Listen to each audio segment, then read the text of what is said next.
पिछले साल 15 अगस्त 2024 को जब पूरा भारत अपना 77वां यौम आज़ादी मना रहा था, तो भारत ही की एक रियासत अपना 78वां यौम आज़ादी मना रही थी।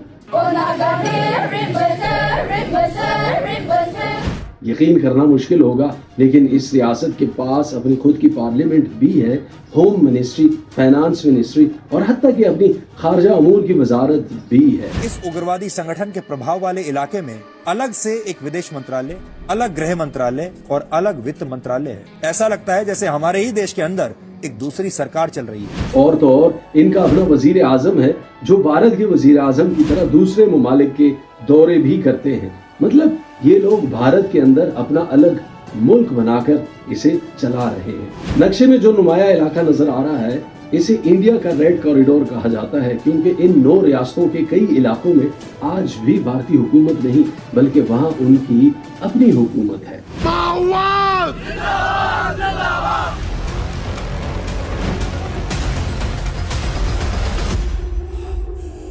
भारत इनको नक्सलवादी कहते हैं, यानी माओवादी, और इनको दुनिया के सबसे सफाक दहशतगर्द भी मानते हैं, क्योंकि इनके पास 20,000 जंगजुओं की एक जबरदस्त फौज है जो अपने मकासद को पूरा करने के लिए किसी भी हद तक जा सकती है।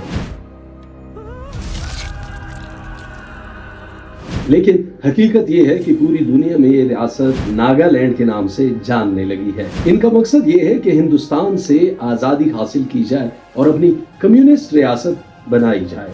इंडिया के इस रेड कॉरिडोर में हजारों ऐसे इलाके हैं जो मुकम्मल तौर पर इनके कंट्रोल में हैं।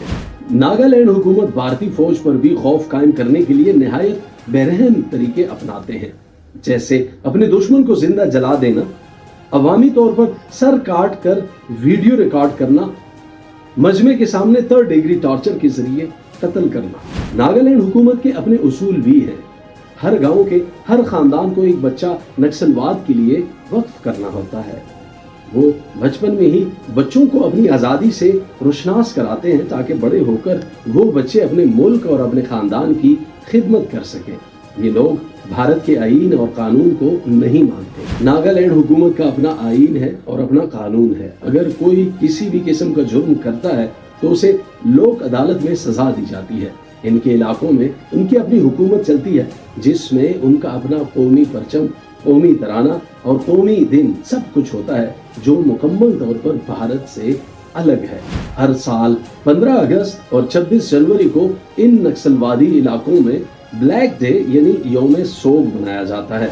भारत के बकौल ये लोग अपने इलाकों में कोई भी इंफ्रास्ट्रक्चर प्रोजेक्ट बनने नहीं देते, लेकिन हकीकत इसके बरक्स है। भारत कहता है कि ये लोग हुकूमत के बनाए हुए स्कूल, सड़कें, अस्पताल सब तबाह कर देते हैं, और जो लोग सरकारी स्कीमें इस्तेमाल करें या वोट दें, इन्हें बेहद संगीन सजाएं दी जाती हैं। लेकिन हकीकत ये है कि इनके इलाकों का इंफ्रास्ट्रक्चर अब भी भारत के कई इलाकों से बेहतर है, और इनका वोटिंग सिस्टम अब भी भारत के वोटिंग सिस्टम से शफाफ और गैर जानिबदार है।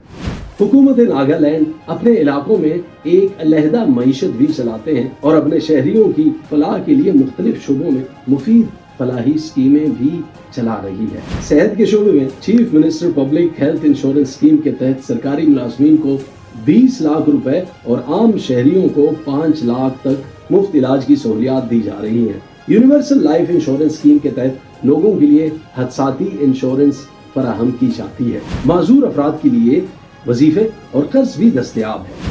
स्मार्ट मीटर्स, शमसी तवानाई की स्कीम और डिजिटल पेगरी इंश्योरेंस किसानों के लिए भी मुतारिफ कराई गई है। ये इक़दामात रियासत के हर तबके को माशी और समाजी तौर पर मजबूत बनाने के लिए किए गए हैं। ये ऐसे इक़दामात हैं जो भारत भी अपने शहरियों को शायद ही दे रहा हो। यकीनन भारतीय हुकूमत इन पर काबू पाने की पूरी कोशिश कर रही है, लेकिन इसके बावजूद आज भी भारत के 38 अजला पर इनका कब्जा बरकरार है। नागालैंड हुकूमत खुलेआम कह चुके हैं कि इनका मकसद 2050 तक भारत को खत्म करके एक कम्युनिस्ट रियासत बनना है। नागालैंड इंडिया के अंदर एक मुकम्मल तौर पर फाल खुद मुख्तार मुल्क है, जिसका सरकारी नारा है नागालैंड फॉर क्राइस्ट।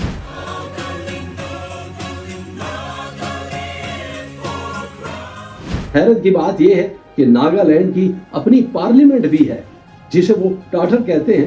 پھر ان کی حکومت کے زیر اثر علاقوں میں الگ سے اپنی home ministry, external affairs ministry اور فائنانس منسٹری کی وزارتیں تک موجود ہیں. اس کے علاوہ اس ملک کی اپنی ایک کافی جدید اور مکمل طور پر لیس 15,000 فوجیوں پر مشتمل فوج بھی ہے، جس میں ایک خصوصی خاتون بٹالین تک شامل ہے. کیا آپ یقین کریں گے ہندوستان میں ہونے کے باوجود یہ لوگ پچھلے 78 سالوں سے ہندوستان سے آزادی کا جشن مناتے آ رہے ہیں، وہ بھی بالکل کھلے عام اپنے تقریبات کی ویڈیو سوشل میڈیا پر جاری کرتے ہیں. انہیں اس بات کی ذرا بھی پرواہ نہیں ہوتی کہ بھارت کا رد عمل کیا ہوگا. یہ لوگ انڈین آرمی سے ڈر کر بھاگتے بھی نہیں ہیں. الٹا اگر انڈین آرمی ان کے زیر کنٹرول علاقوں میں داخل ہونے کی کوشش کرے تو یہ لوگ فوج پر بھی حملہ کرتے ہیں. اور حیرت انگیز بات یہ ہے کہ انڈین آرمی بھی ان سے ڈرتی ہے اور لڑنے کے بجائے پرامن طریقے سے بات کرتی ہے. اوکے دیکھو کتنا اچھا لگ رہا ہے، سمپلی بات ہو رہا ہے. ایسا بات کرنے سے کتنا اچھا ہونا تھا. فنگر دکھا دکھا کے میجر صاحب کو بول رہا ہے وہ ہائی کمان کا اتھارٹی سے کھل رہا ہے ہم لوگ. اوکے. ناگالینڈ کے جنوب کی طرف منی پور کی کیا حالت ہے یہ تو آپ سبھی جانتے ہیں. پچھلے 2 سالوں سے منی پور میں ایک شدید جنگ جاری ہے جس کا آج تک کوئی حل سامنے نہیں آیا. لیکن جو بات آپ شاید جانتے ہوں گے وہ یہ ہے کہ آج منی پور میں بھارتی فوج 10 مختلف باغی گروپ کے تقریباً 55,000 ملیٹنٹس سے ایک ساتھ لڑ رہی ہے. لیکن دلچسپ بات یہ ہے کہ ان 10 تنظیموں میں سے کوئی بھی متحد نہیں ہے. ان سب کا مقصد تو ایک ہی ہے، اپنا ایک الگ ملک بنانا. لیکن ان سب کا ملک آپس میں بھی ایک دوسرے سے بالکل الگ نظر آتا ہے. یعنی ذرا سوچو، اگر انہوں نے منی پور کو الگ کر بھی لیا تو یہ لوگ ایک ریاست کے کتنے ٹکڑے کریں گے؟ یہاں پہ مجھے ایک بات یہ بھی واضح کرنا پڑے گی کہ سارے کے سارے باغی پروفیشنل طور پر تربیت یافتہ کمانڈوز ہیں جن کے پاس جدید راکٹ لانچرز، مشین گنز اور سنائپر رائفلز جیسے کئی جدید ہتھیار موجود ہیں. بلکہ انہوں نے تو سٹار لنک جیسی ایڈوانس کمیونیکیشن ٹیکنالوجی بھی حاصل کر لی ہے جو اب تک انڈیا میں سرکاری طور پر لانچ نہیں ہوئی ہے. اس سب کے پیچھے ظاہر سی بات ہے، ہم سب جانتے ہیں کہ ان باغی گروپوں کو بیرون ملک سے بھاری فنڈنگ ہوتی ہے. لیکن صرف منی پور ہی نہیں، آسام کی بھی یہی حالت ہے. وہاں پر سرکاری رپورٹس کے مطابق زیادہ تر 3 باغی گروپوں نے بغاوت پھیلائی ہوئی ہے جن کا مقصد آسام کو انڈیا سے الگ کر کے ایک نیا ملک بنانا ہے. رہی بات اروناچل پردیش کی تو وہاں فی الحال کوئی بڑا علیحدگی پسند تحریک موجود نہیں، لیکن یہ ریاست ناگالینڈ یعنی نگاؤں کی پھیلائی ہوئی بغاوتوں کا شکار بنتی رہتی ہے. اگر مجموعی طور پر دیکھا جائے تو بھارت کے حکومتی ڈیٹا کے مطابق آسام 40%، منی پور 60%، اروناچل پردیش 10% اور 50% ناگالینڈ ملیٹنسی سے متاثرہ علاقے ہیں. بھارت کو موجودہ اندرونی صورتحال کے پیش نظر اپنی توجہ اندرونی مسائل اور ان گروپس کے ساتھ بات چیت کرنے پر مرکوز کرنی چاہیے. پاکستان پر الزام تراشی یا محاذرائی کی پالیسی اختیار کرنے کے بجائے بھارتی حکومت کے لیے زیادہ دانشمندانہ راستہ یہ ہوگا کہ وہ پاکستان کی مدد سے ان گروپس کے ساتھ بات چیت کی راہ ہموار کرے تاکہ مسائل کا پرامن اور پائیدار حل نکالا جا سکے. اگر آپ کو میری یہ ویڈیو پسند آئے تو میرے یوٹیوب چینل کو سبسکرائب کریں اور ویڈیو کو زیادہ سے زیادہ شیئر کریں تاکہ آنے والی ویڈیو آپ کو بآسانی مل سکے. اس کے ساتھ ہی مجھے کامران خان کو اجازت دیجیے. خدا حافظ.